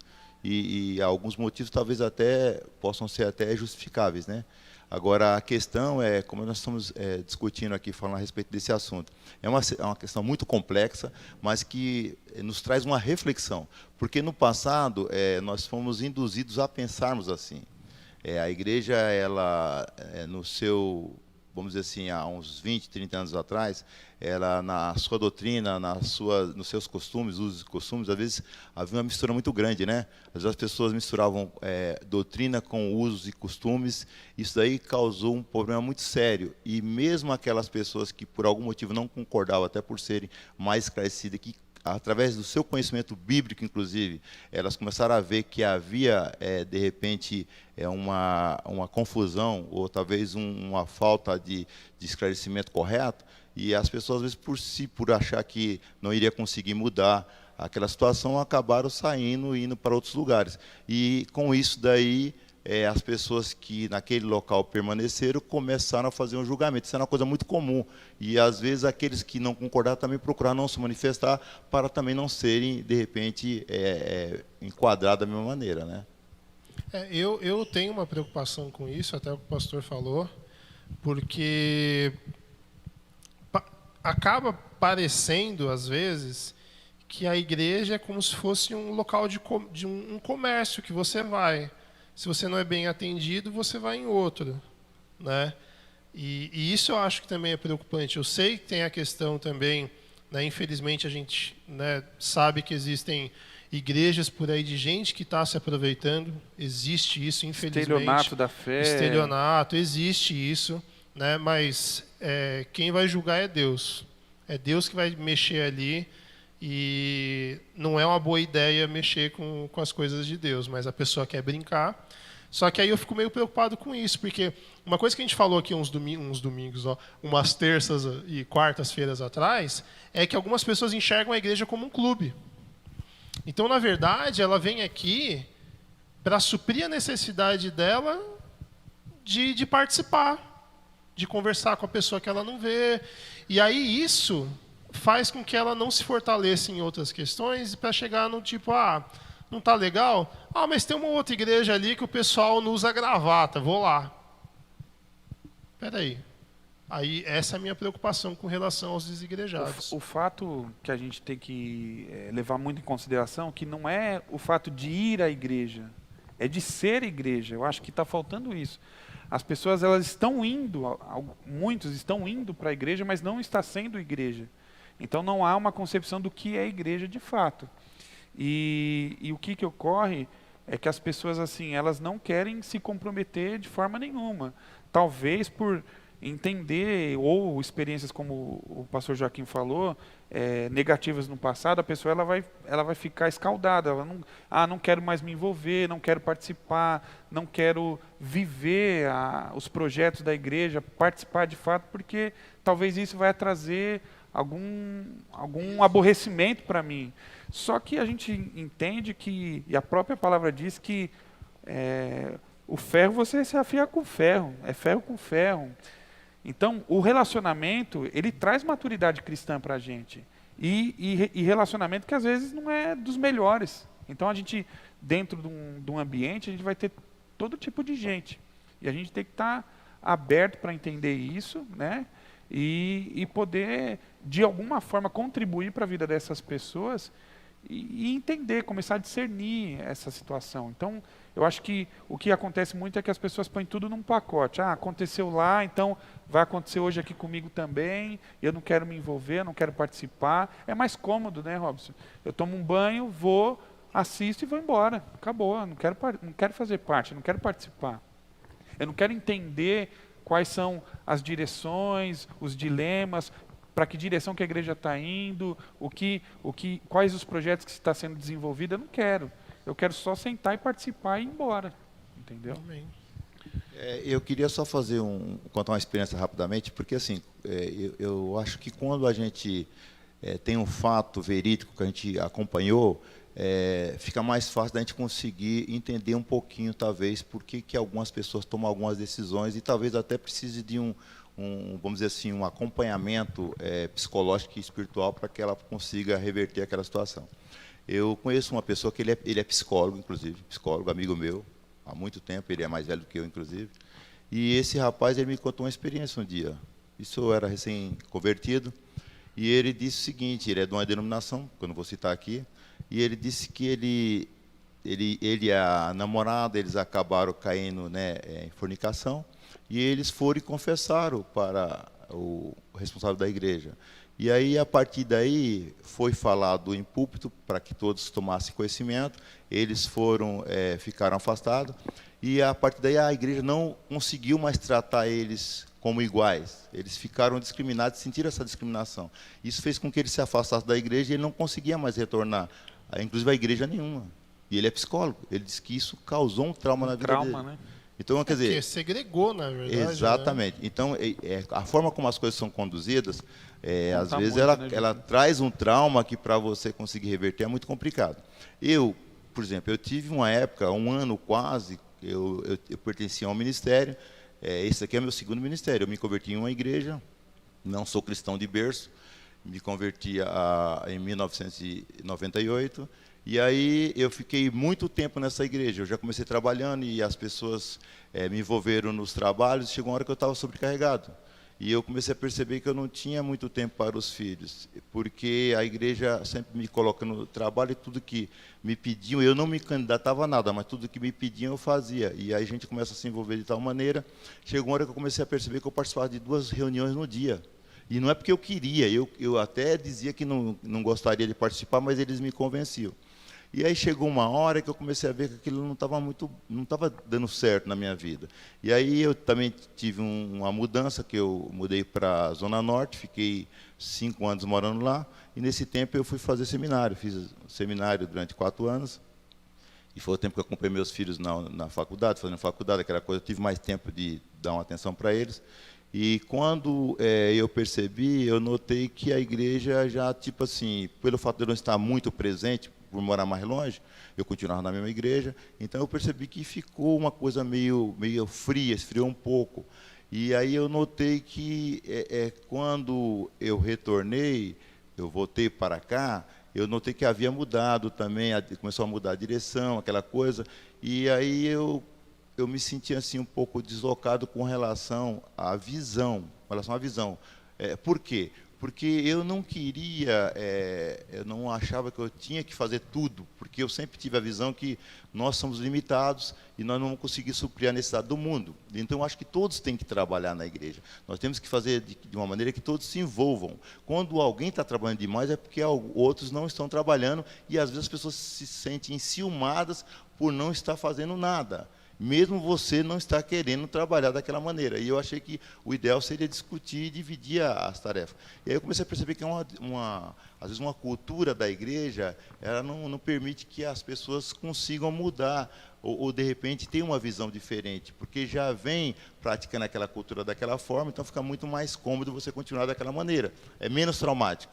E aí foi onde eu me afastei. E aí eu não queria mais compromisso. Eu ia em outras igrejas, mas eu não queria compromisso. Mas é interessante, porque quando você chega e começa a participar de alguma coisa, só em você falar, as pessoas já começam a querer te trazer para conversar, para você. E é o correto. E eu procurava fugir, até que eu acabei vindo para a Videira, e foi aqui que eu me encontrei. Né? Então, só perguntei se o pastor queria. Sim. A gente não tá... A gente aqui, contando com a presença do nosso querido pastor Valdemir Stefani. Pastor, muito obrigado pela sua presença, seja muito bem-vindo. Aqui, até dentro do que os irmãos falaram, a irmã Ketty colocou assim, o que mata é confundir a doutrina que a palavra de Deus ensina com usos e costumes. Isso deixa as pessoas realmente relutantes em frequentar a igreja. E é verdade, né? Às vezes a pessoa olha e fala, não vou naquela igreja não, tem que usar saia, né? Ah, não, aquela igreja ali, os irmãos têm que estar de gravata, não sei o quê. Eu, particularmente, eu não gosto de gravata. Eu trabalhei 10 anos com gravata e aquilo para mim foi um trauma tão grande que eu não gosto. Mas... pescocinho fino também, né? Oi? Você também tem o pescocinho fino, né? Então fica meio, né? Aí eu vou começar a falar assim, não vai dar certo. Mas isso realmente é algo que acontece. A próxima pergunta que eu ia fazer é uma pergunta que eu acho que a gente já respondeu, mas que eu acredito que seja importante a gente falar para o público. Às vezes tem alguém que está assistindo a live ou que está aqui, e a pessoa olha para si e fala assim, legal, eu venho na igreja, eu creio em Jesus Cristo, eu tenho a fé, mas eu não sinto, às vezes, interesse por relação a fazer o trabalho, a fazer isso. Quais sintomas eu posso olhar dentro de mim e falar assim, acender o alerta, falar, ó, acho que eu estou ficando desigrejado, eu preciso me focar mais na questão da igreja. Tem alguma coisa desse tipo? Tem algum sintoma, pastor? Eu acredito que o primeiro sintoma seria eu não ter o desejo mais de congregar. Esse eu acredito que seria o sinal que teria que ser bem observado. O segundo, que faz parte do primeiro também, é quando eu me afasto da comunhão da igreja, quando eu me afasto dos irmãos da igreja. Existem pessoas assim. Existem pessoas que, quando vê que os irmãos estão vindo de um lado, ele vai do outro lado. Eu não quero contar mais com os irmãos da igreja. Ele vai para o outro lado da rua, não quer atender, você vai na casa dele, diz que não está. Então, esses são sintomas de que a pessoa está sendo desigrejada. Voltando um pouco ao assunto que os irmãos estavam mencionando também, é interessante que usos e costumes, eles não têm nada a ver com doutrinas bíblicas. Não tem nada a ver com doutrina bíblica. E no livro do Apocalipse, existe uma igreja que você poderia olhar e dizer que ela era perfeita, porém não era. Porque não existe igreja, não existe denominação nenhuma perfeita. Nenhuma. Todas são imperfeitas. Perfeita vai ser somente na eternidade. Então, mas essa igreja de Filadélfia, a carta que foi dirigida a ela, diz assim, diz aquele que é santo e verdadeiro. O que Jesus está dizendo à igreja? Ele está dizendo, olha, por mais santidade que vocês aparentam ter, mais santo sou eu. Por mais verdade que vocês aparentam ter, mas eu é que sou verdadeiro. Vocês têm defeito também. É interessante uma pergunta que foi feita a Billy Graham. Uma senhora encontrou Billy Graham e disse a Billy Graham, existe igreja perfeita? Ele disse, se você encontrar, não entra dentro dela. Se não deixa de ser, né? Amém. E aí, pastor? É isso mesmo. Não tem. Eu acho que o pastor Sérgio colocou bem essa questão e é isso que a gente tem que observar, né? O que tá ocorrendo conosco que muitas vezes não nos provoca mais o desejo de estar ali, de frequentar, ou a igreja virar uma coisa assim secundária na minha vida, né? Eu acredito assim que a gente tem que priorizar a nossa família, mas a contrapartida também tem a questão da igreja, né? Então, não é qualquer ou todo evento que se inventar, aniversário do cachorro da minha prima, né? E aí eu vou lá e a minha desculpa de não congregar é porque eu preciso ser família, eu preciso estar com a família, eu preciso ganhar a família, enfim. Então, às vezes eu percebo que as pessoas elas confundem algumas coisas, né? Então, a igreja acaba sendo, na vida dessa pessoa, algo que se der tempo eu participo, se der tempo eu vou, né? Então, eu acho que é isso. Quando a gente começa a colocar qualquer outras coisas como prioridade e não estar junto, reunido com os irmãos, participando, conversando, se envolvendo, então acho que tem que acender uma luzinha de alerta e falar, opa, peraí, alguma coisa está meio fora do lugar, né? Inclusive, eu gostaria de ler alguns versículos aqui. Eu gosto muito o apóstolo Paulo, realmente ele deu uma contribuição tremenda, né? A gente sabe que o Novo Testamento, todas as epístolas que ele escreveu, ela traz um ensinamento maravilhoso e é muito atual. Se você ler, você vai perceber que, para a época, né, há 2000 anos atrás, a gente começa a ver que é atual para os dias de hoje. E aí diz assim, né, no Efésios capítulo 4, no versículo 1, diz assim, rogo-vos, pois eu, o prisioneiro do Senhor, que andeis como é digno da vocação com que foste chamados, com toda humildade e mansidão, com longanimidade, suportando-vos uns aos outros em amor, procurando diligentemente guardar a unidade do Espírito no vínculo da paz. Há um só corpo e um só Espírito, como também fosse chamados em uma só esperança da vossa vocação. Um só Senhor, uma só fé, um só batismo. Um só Deus e Pai de todos, o qual é sobre todos e por todos e em todos. Mas a cada um de nós foi dada a graça conforme a medida do dom de Cristo. Por isso foi dito, subindo ao alto levou o cativo ao cativeiro e deu dons aos homens. Ora isso, ele subiu, que é senão que também desceu às partes mais baixas da terra. Aquele que desceu é também o mesmo que subiu muito acima de todos os céus para cumprir todas as coisas. Ele deu uns como apóstolos, e outros como profetas, e outros como evangelistas, e outros como pastores e mestres, tendo em vista o aperfeiçoamento dos santos, para a obra do ministério, para a edificação do corpo de Cristo. Então, se nós entendermos que nós temos que congregar, porque quando nós estamos congregando, nós estamos nos aperfeiçoando uns aos outros, né? De acordo com a diversidade de dons que tem dentro da igreja, todos nós usufruímos desses dons, né? Para que existiriam os dons, exatamente. Né? Então, o que acontece? A Bíblia, muitas vezes, hoje as pessoas talvez elas não queiram se aprofundar ou tentar entender as passagens bíblicas. Às vezes elas leem superficialmente e não atentam para a profundidade daquilo que está sendo passado. Porque a Bíblia tem uma mensagem espiritual. Nós temos que tomar muito cuidado com isso. Hoje existe um evangelho que se prega preocupado simplesmente com a questão temporal aqui na Terra. Esquece do futuro, esquece da questão que está além do nosso tempo aqui de vivência, que vai além da nossa vida terrena, né? E se nós não entendermos isso, é real que cada um vai querer fazer da sua maneira. Mas a importância, eu gosto de ler, tem em outras passagens também, porque Paulo aqui em Efésios, ele enfatiza muito essa questão da importância de nós estarmos nos aperfeiçoando uns aos outros. E com amor, irmãos. É importante entendermos que é com amor, né? Que é a questão da comunhão, né? E citando Paulo ainda, Robson, eu lembro de uma frase que as pessoas falam muito, né? Falam assim, eu não preciso ir para a igreja. Que é até a frase que eu ia ler aqui, ó. Eu sou a igreja, né? Eu sou o templo. Era isso que você ia ler? Era quase isso aqui.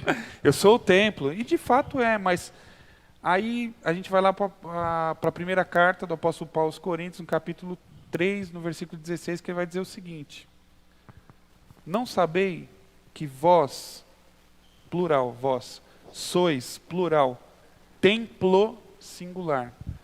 Vós sois templo. Ele poderia ter falado, vós sois templos. Ou seja, a ideia, eu só sou templo quando eu estou junto. Você entendeu? Porque se eu estiver separado, eu só sou uma pedra, né? Somos pedra, como diz Pedro, né? Pedras vivas. Mas quando eu estou junto, aí sim é o corpo, é o templo. Então, as pessoas precisam entender isso. Eu não preciso estar na igreja, a igreja não é o templo, tá? A igreja, a parede, o salão. Mas as pessoas aqui em si, juntas, as pessoas são o templo do Espírito Santo. Eu sozinho só sou uma pedra. É isso, assim, até tem tudo a ver com que essa próxima parte agora, porque são frases reais de pessoas desigrejadas, e é exatamente isso, essa frase aqui, que é: Jesus nunca abriu uma igreja e nem mandou que abrissem. Por que eu tenho que frequentar? Será que isso não é uma interpretação errada daquele versículo que diz que onde 2 ou 3 estiverem reunidos em meu nome, estarei com ele? Eu acho que as pessoas elas esquecem de uma coisa. Jesus nunca abriu uma igreja, mas ele não disse que não deveria abrir uma igreja. Eu acho que as pessoas elas fazem confusão com relação a algumas coisas. Porque se nós observarmos bem os ensinamentos de Jesus, temos que entender a época, o contexto, né? Se nós observarmos, quando Jesus veio, o mundo conhecido, o mundo da época, que era o mundo desenvolvido, ele sofreu uma influência muito grande da Grécia, né? Então ali se falava o grego koiné. A gente sabe que a cultura grega, através da filosofia, ela influenciou muito aquela época. E se nós observarmos a forma que Jesus ele pregava, era a forma que os filósofos antigos, os filósofos clássicos, eles pregavam, né? Então, eles pregavam nas praças, eles pregavam aquelas multidões, quando eles começavam a falar, começavam a filosofar, né? Havia aqueles discursos, aquelas discussões, os debates. Então, Jesus ele começou a fazer dessa forma. Por quê? Porque havia um sistema religioso da época, que esse sistema, inclusive, havia brigas, havia divisão desse sistema. Fariseus, saduceus, essênios e assim por diante. Havia pelo menos 5 grupos ali que se degladiavam. Então, quando nós começamos a entender isso, o contexto da forma como Jesus veio, justamente para ele mudar, combater essa visão, essa divisão que havia. Mas Jesus ele não veio dizendo que era errado, tanto é que Jesus ele foi na sinagoga. Jesus ele ensinou na sinagoga também, ele falou na sinagoga. Então nós não podemos dizer que Jesus ele é contra a igreja. Quando a pessoa usa esse argumento ele cai por terra, porque não existe na Bíblia uma passagem sequer que diz que Jesus alguma vez citou ou condenando uma sinagoga, condenando algum tempo. Ele condenava a postura. Ele nunca condenou os espaços, ele condenava a postura das pessoas, e não o espaço físico, e não o local. O local não é interessante, mas se você tem um local apropriado que possa deixar as pessoas confortáveis, isso é interessante. Tanto é que a gente vê que, ao longo da perseguição da igreja, quando chegou no ano 313, quando Constantino ele foi e determinou que o Império Romano ele não iria mais perseguir, haveria a questão do credo religioso, ele não iria mais perseguir a igreja acabou, aliás, sendo beneficiada com isso. Nós começamos a perceber que começou a se construir os templos, e foi o momento que a igreja começou a se apostatar novamente. É uma coisa muito complicada isso, né?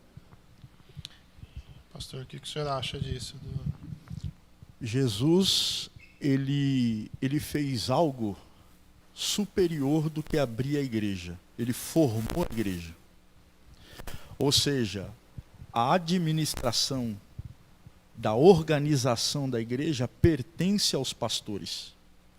Então, o que acontece? O templo somos nós, igreja somos nós, mas nós precisamos de um local para nós nos reunirmos para adorarmos o nome do Senhor.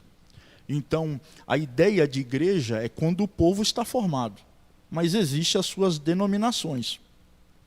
É interessante que eu vi uma vez um tratado de um médico, e ele dizia o seguinte, que o corpo cura.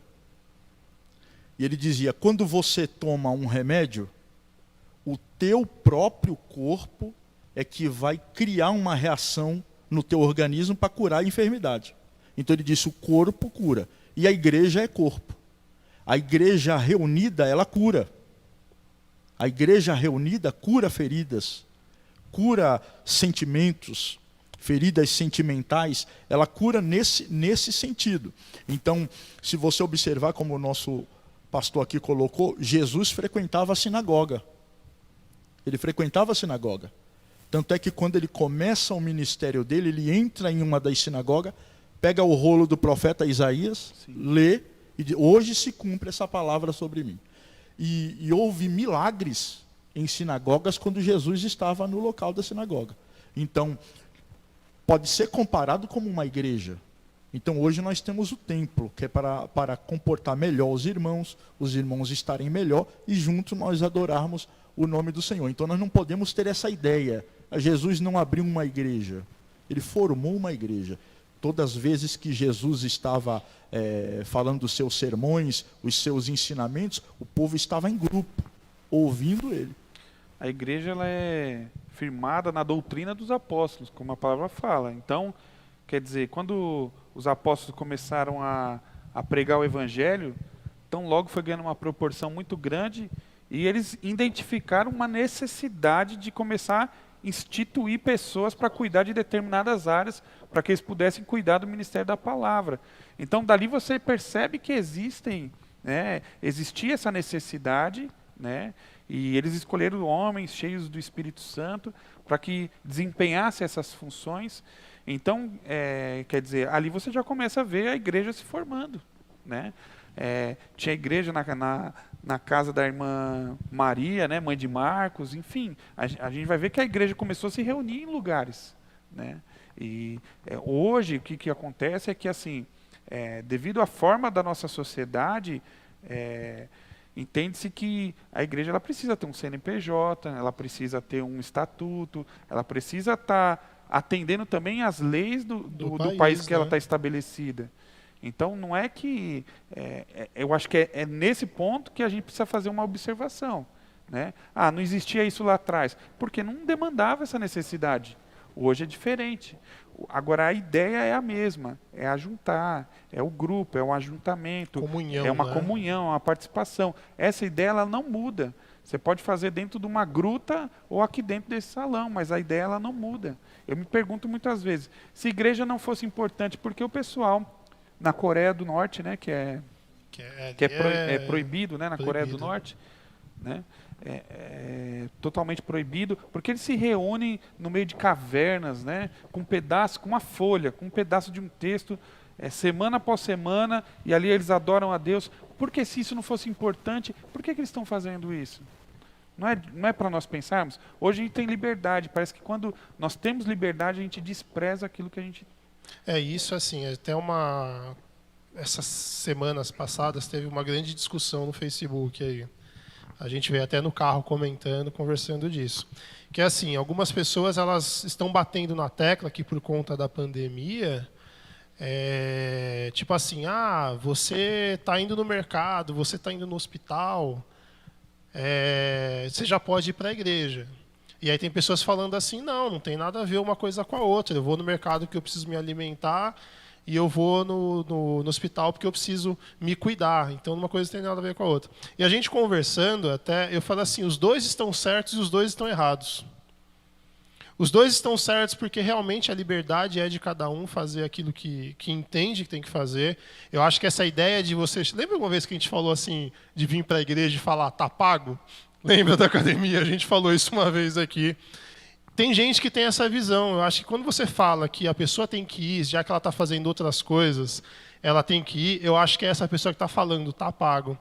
Mas, ao mesmo tempo, quando eu penso no fato de que, eu vou no supermercado porque eu preciso me alimentar, eu preciso comprar comida.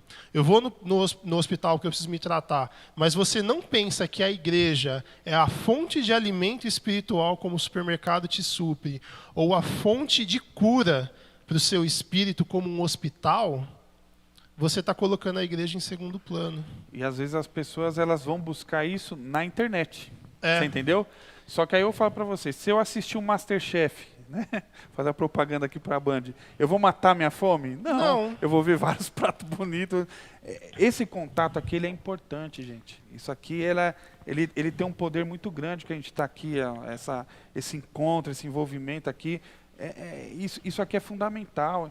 E as pessoas estão perdendo isso. Então, mais a gente percebe pessoas com problemas de ansiedade, depressão, enfim... porque falta, às vezes, alguém para você conversar, para você compartilhar, para você orar, para você receber uma direção. Isso aqui é fundamental, né? É uma ideia de Deus. Inclusive, eu sempre digo para as pessoas que nós temos que ter o espírito de pertencimento, né? Porque quando você pertence a qualquer grupo, eu sempre faço uma colocação. Qualquer pessoa que pertence a um grupo, seja um grupo esportivo, seja, de repente, um grupo musical, assim por diante, tem regras que têm que ser seguidas, que são inerentes, né, a cada um que pertence àquele grupo. E essas pessoas, elas seguem essas regras porque elas valorizam aquele grupo e elas acham importante estarem com aquele grupo, estarem fazendo parte daquele grupo. E a igreja não é diferente. É o contrário, a igreja tinha que ser mais valorizada, porque, como foi falado aqui, nós somos membros do corpo de Cristo. O corpo ele tem inúmeros membros, né? Até Paulo ele faz uma analogia comparando com o corpo humano, né? Ele fala a respeito de cada membro do corpo, que todos têm a mesma importância, apesar de que a gente olha, parece que uns são mais importantes do que o outro. E a gente tem que entender isso. Se nós não tivermos esse espírito de pertencimento, que faz com que a gente deseje estar com os irmãos, que a gente deseje ter comunhão com os irmãos, que a gente deseje levar a Cristo para outras pessoas, porque a gente não quer só nós usufruirmos dessa bênção, né? Se nós não tivermos esse desejo, nós não entendemos nada do Evangelho de Cristo. E esse é o sinal de alerta, né? Exatamente. Esse é o sinal de alerta. Até o irmão aqui, Soró, ele falou o seguinte, com esta pandemia, vocês acham que muitos cristãos podem se esfriar e se tornar, no caso, um desigrejado? Eu acho legal a gente falar disso, porque realmente é uma coisa que a gente percebe, porque é uma linha muito tênue, né, entre eu não posso vir na igreja por questões de saúde, como tem pessoas de risco, tudo isso, e a pessoa que ela acaba nivelando tudo. Trabalho, igreja, supermercado, é um perigo isso, né? O que vocês acham? Hoje nós já temos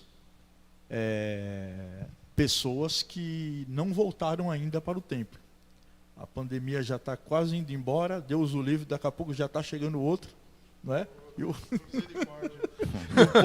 E o povo ainda não voltou ainda para o templo. Então, eu conheço alguns pastores que eles estão tendo a dificuldade em juntar o povo novamente. Então, já pode ser um povo considerado desigrejados, que não estão frequentando mais o templo, culto de ceia, são cultos importantes. Todos os cultos são importantes, mas o de ceia... Mesmo virtual, você está dizendo isso? Mesmo virtual. O cara assiste virtual, mas Sim. então é desigrejado. Sim, ele só assiste virtualmente mesmo. Outro detalhe importante é que as medidas, elas precisam ser tomadas. Então a igreja toma o uso obrigatório da máscara, como, por exemplo, nós estamos aqui, mas chegamos de máscara. Só estamos falando porque com a máscara não tem como nós falarmos. Álcool em gel, tudo. Álcool em gel, o distanciamento. Então, todos esses cuidados, eles são tomados dentro da igreja.